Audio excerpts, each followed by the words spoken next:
नमस्कार, स्वागत है आपका मेरे चैनल जीवन के रंग with doctor Sunita Mishra. Video के अंत तक ज़रूर बने रहिए और अपने कमेंट्स ज़रूर दीजिए। आज हम इस वीडियो में बात करेंगे खाने में नियमितता रखने से क्या लाभ है। सही समय पर खाना, सही समय पर सोना, उठना, बैठना निश्चित रूप से ही हमारे स्वास्थ्य के लिए बहुत अच्छा है। तो आज हम आपको बताएंगे खाने में नियमितता रखने के क्या लाभ हैं। गीता में जहाँ पर 12 तरह के मुख्य यज्ञ गिनाए गए हैं, उनमें नियताहार अर्थात खाने पीने में नियम पूर्वक रहना भी रखा है और उसको भी यज्ञ माना गया है।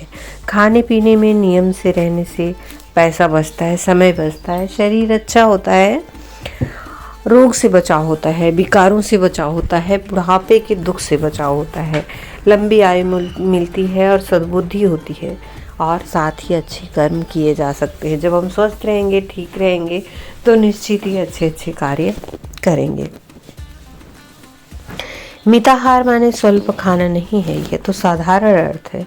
इसके विशेष अर्थ में कितने ही विषय आ जाते हैं।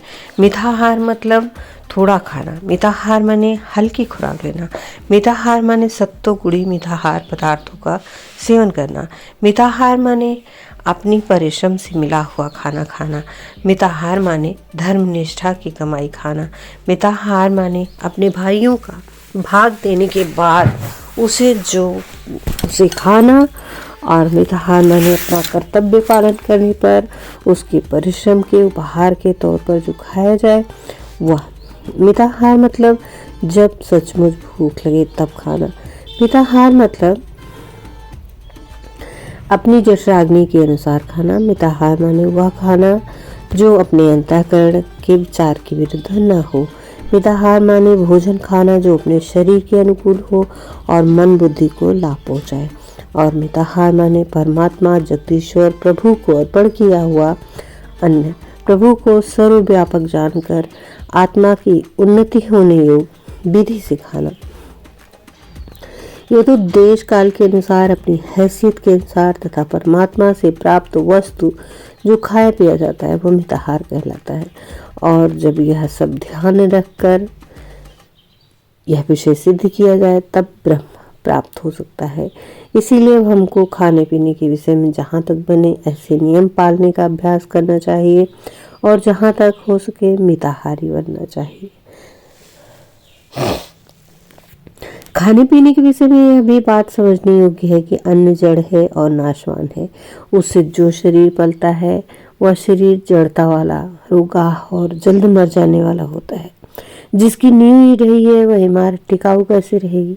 इसके विरुद्ध जीवन का पोषण करने वाले सूक्ष्म तत्व बहुत समय तक टिकने योग्य हैं। उनमें जल्दी विकार नहीं होता और वे दूसरे सूक्ष्म तत्वों को ग्रहण कर सकते हैं। जिस मनुष्य के शरीर में ऐसे सूक्ष्म तत्व अधिक होते हैं उसकी इंद्रियां उसके वश में होती हैं, उसका मन पवित्र होता है, उसकी बुद्धि विशाल होती है, उसका अहम भाव सत्वगुणी होता है, उसको आत्मा को अनंता में उड़ने के लिए छोटे छोटे पंख मिले होते हैं। इससे वह अपनी उन्नति बहुत शीघ्र कर सकता है और जगत को भी बड़ी सहायता दे सकता है। परंतु जो मनुष्य खाने पीने में ही रह जाता है और प्रकृति के ऊंचे तत्वों से लाभ नहीं उठाता, उसका शरीर बड़ा जड़ होता है, बहुत मलमूत्र वाला होता है, बहुत विकार वाला होता है, बड़ी निद्रा वाला होता है। इसके सिवाय उसकी इंद्रियां उसके वश में नहीं रहती, इसका मन चंचल होता है, उसकी बुद्धि बहुत ऊंचा तत्व ग्रहण नहीं कर सकती और जीवात्मा कालकोठरी की दशा में रहती है। इससे वह आत्मा का उद्धार नहीं कर सकता और न जगत को ही कुछ मदद कर सकता है। स्मरण रहे कि इतनी बड़ी हानि खाने पीने के नियम न रखने से होती है। इसलिए हमें खाने पीने के विषयों में बहुत संभल कर रहना चाहिए और समझना चाहिए कि खाने पीने के लिए हमारी ज़िंदगी नहीं है बल्कि ज़िंदगी को टिकाए रहने के लिए ज़रूरत भर का खाना पीना आवश्यक है।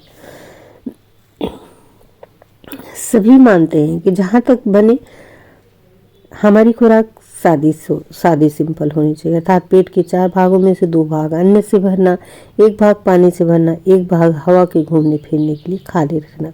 जहाँ तक हो सके सात्विक पदार्थ खाना, नशे की कोई वस्तु न खाना, न पीना, समय समय पर आवश्यकता अनुसार उपवास करने की आदत डालना, जहाँ तक बने प्रकृति के नियमों के अनुसार चलना, तथा हृदय और मस्तिष्क पर किसी प्रकार का अधिक बोझ न पड़ने देना स्वास्थ्य बनाए रखने का यही सच्चा उपाय है। कभी कभी उपवास करने से दोष निकल जाते हैं। समीपवास रहना अर्थात परमात्मा के समीप रहना। उपवास तभी उपकारी होता है जबकि केवल जल को छोड़कर दूसरी कोई चीज मुख में न डाली जाए। अन्न के भेद। अन्न के दो भेद हैं, स्थूल और सूक्ष्म। दाल भात रोटी आदि पकाया अन्न तथा चावल गेहूं अरहर ज्वार बाजरा मकई आदि कच्चा अन्न स्थूल है और यह स्थूल अन्न जिन तत्वों से बनता है वे तत्व पृथक हैं और उनको महात्मा लोग सूक्ष्म कहते हैं। जीवन का पोषण करने में हवा गर्मी प्रकाश आदि कितने ही तत्व सहायता करते हैं। इतना ही नहीं जीवधारी प्राणियों को उत्पन्न करने में ये तत्व बहुत मदद करते हैं। इसीलिए अन्न शब्द से केवल गेहूं चावल आदि स्थूल अन्न ही न समझना। प्रकाश हवा बिजली आकाश तत्व आदि जीवन का पोषण करने वाले सब तत्वों का समावेश अन्न शब्द में होता है और तभी अन्नाद्वंती भूतानि वाक्य का सच्चा अर्थ समझ में आता है। बहुत से दृश्य या अदृश्य प्राणी उन्हीं से उत्पन्न होते हैं और उन्हीं से पलते भी हैं। उन्हें अन्न नहीं मिलता। प्राकृत आहार। हमें चाहिए कि प्रकृति के पंचामृत का अर्थात शुद्ध हवा प्रकाश पानी भूमि व आकाश इनका नित्य यथेष्ट पान करें। यह बात स्मरण रखने योग्य है कि जैसा मनुष्य भोजन करता है वैसा ही बन जाता है। यदि मनुष्य 2 वर्ष तक लगातार सादा सात्विक अल्पाहार किया करेगा तो उसकी कुबुद्धि अपने आप से नष्ट हो जाएगी। उसमें ईश्वरीय तेज प्रकट होने लगेगा। जो चीज जिस हालत में पैदा हो उसे वैसे ही खाने से भोजन भी कम लगता है और लाभ भी बहुत होता है, परंतु बचपन से ही आते दुर्बल हो जाने के कारण मनुष्य उसे बिना पकाए पचा नहीं पाता।